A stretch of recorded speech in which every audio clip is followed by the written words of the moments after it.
Tinian, restoran barbecue, Husinyu, dan lain-lain hanya berlangsung sekitar 20 hari. Sedangkan kasus Yu Menglong telah berlangsung selama 60 hari. Dan netizen global masih mencari para pembini gitu ya, mengejar para pembini. Jet Li baru-baru ini menjadi sorotan netizen. Membuka pakaiannya dan berenang di Cina untuk membantah rumor bahwa dia telah mengubah hatinya yang sebelumnya merupakan bukti bahwa mereka merasakan tekanan, dan sekarang pelaku utamanya, Ji Guangguang, adalah cucu Li Peng. Dia telah memposting di Weibo secara panjang yang sangat panjang menggunakan banyak bukti untuk membuktikan bahwa dia tidak bersalah. Namun netizen masih belum menerima itu semua, masih melanjutkan tekanan sekarang karena dari beredarnya kabar disebutkan di internet. Saya percaya bahwa juga sangat cemas. Dia berpikir bahwa banyak semua akan melupakan Yu Menglong selama 7 hari, tetapi dia tidak menyangka bahwa setelah 60 hari masih belum melupakannya dan dia masih mengejar mereka. Jadi mereka seharusnya berada di bawah banyak tekanan sekarang.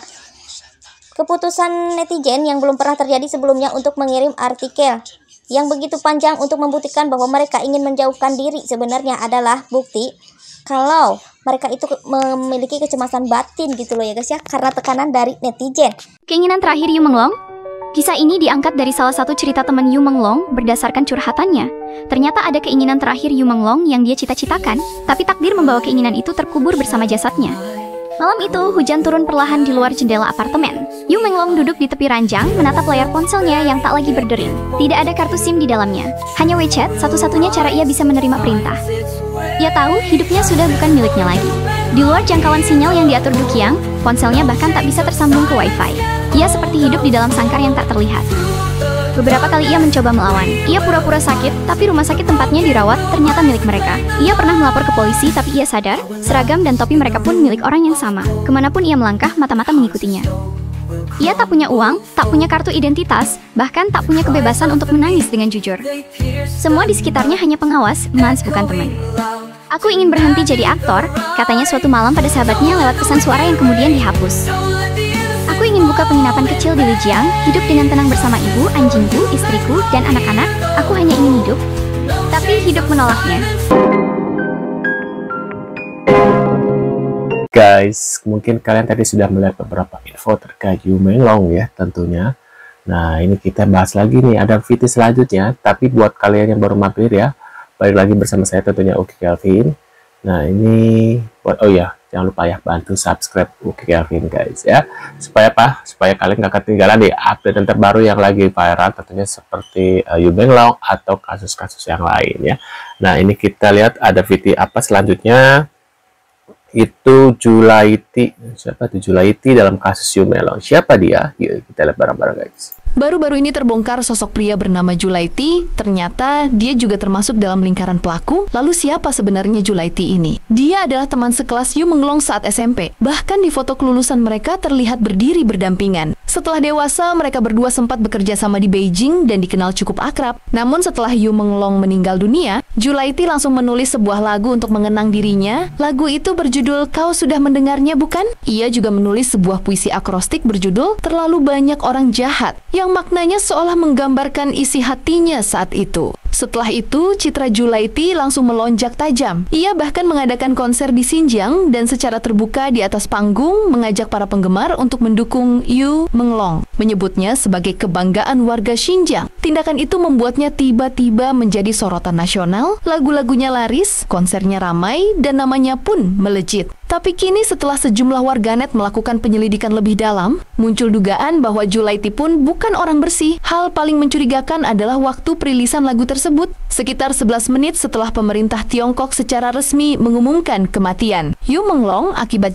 gedung lagu Julaiti langsung dirilis ke publik. Coba pikir, bagaimana mungkin seseorang bisa merilis lagu yang sudah direkam lengkap? Hanya dalam waktu belasan menit setelah kabar meninggalnya sahabatnya tersebar, itu jelas terlalu cepat dan mencurigakan. Selain itu, lirik lagu itu juga terasa aneh. Di bagian awal, liriknya tampak tulus dan penuh kesedihan seperti seseorang yang benar-benar berduka atas kepergian teman dekatnya. Namun di bagian akhir, tiba-tiba nadanya berubah. Ia seolah menasihati Yu Menglong untuk jangan terlalu banyak minum. Secara tersirat, ini berarti kematian Yu Menglong disebabkan oleh minuman bersoda, bukan karena hal lain. Itu sama saja seperti upaya untuk menutupi kebenaran dan membersihkan nama pihak yang sebenarnya terlibat. Padahal, banyak artis besar di seluruh Tiongkok saja tidak berani secara terbuka menyebut nama Yu Menglong, apalagi membuat lagu untuknya. Bahkan, banyak akun yang menulis nama Yu Menglong di media sosial langsung diblokir atau dihapus. Lalu kenapa Julaiti justru bisa dengan bebas menyebut nama itu di panggung besar dan bahkan mengajak orang lain untuk mendukungnya? Apakah dia memiliki latar belakang atau perlindungan khusus? Dari dua hal ini saja,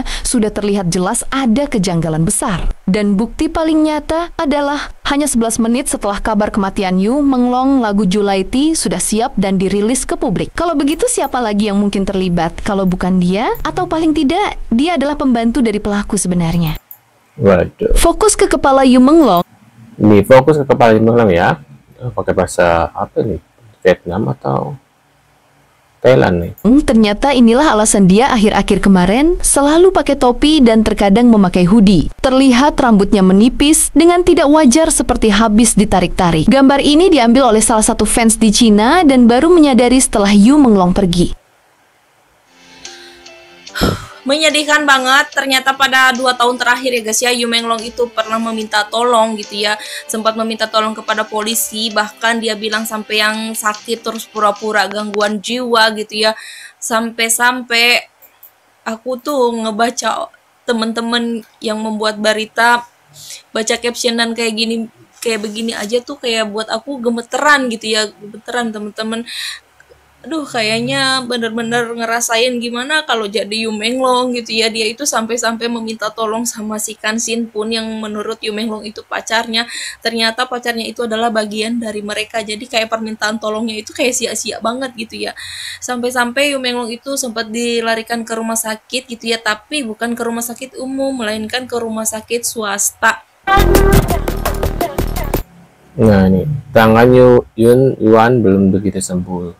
Saat cedera di lokasi syuting dan tak sengaja terben di pintu mobil. Ekspresi mengatakan kalau tangannya masih sangat sakit. Waduh. Ini apalagi ya, dalam rekaman ya, beredar terlihat semua angpau, Du Xiang, kabar yang beredar menyebutkan hasil gift dan angpau dari para penggemar diduga telah sebelumnya dikuasai oleh pihak agensi.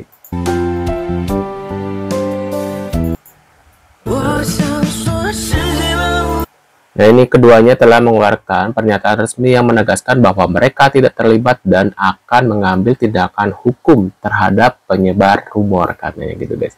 Netizen terus netizen ya. Ini perkataan netizen ya, maaf ya. Terus di kamera CCTV itu siapa? Hantu katanya. Mau berbohong sampai di mana? Gitu. Pikiranmu pasti dihantui rasa bersalah. Song Hye Ren dan Fansin kita tanggapi isu terkait meninggalnya Yu Menglong guys ya. Nah ini ada yang terakhir. Apa ini viral? Ternyata yang diklaim ya bukan jenazah Yu Menglong ya. Sudah dibawa ke museum bawah tanah katanya guys. Ini orangnya ya. Nah, pantas saja keluarganya yang mau melihat nggak diizinkan, termasuk sang ibu guys. Waduh, mengerikan juga ya. Nah, menurut pendapat kalian gimana nih terkait info dari Yu Menglong untuk hari ini? Kalian punya pendapat atau komentar bisa tulis di kolom komentar. Atau kalian juga punya info lagi ya, update yang terbaru lagi nih. Aku baru nemu segini guys. Mungkin ada yang terbaru lagi, bisa tulis juga di kolom komentar supaya aku juga tahu nih ada update yang terbaru apa lagi yang terkait kasusnya Yu Menglong ini guys ya.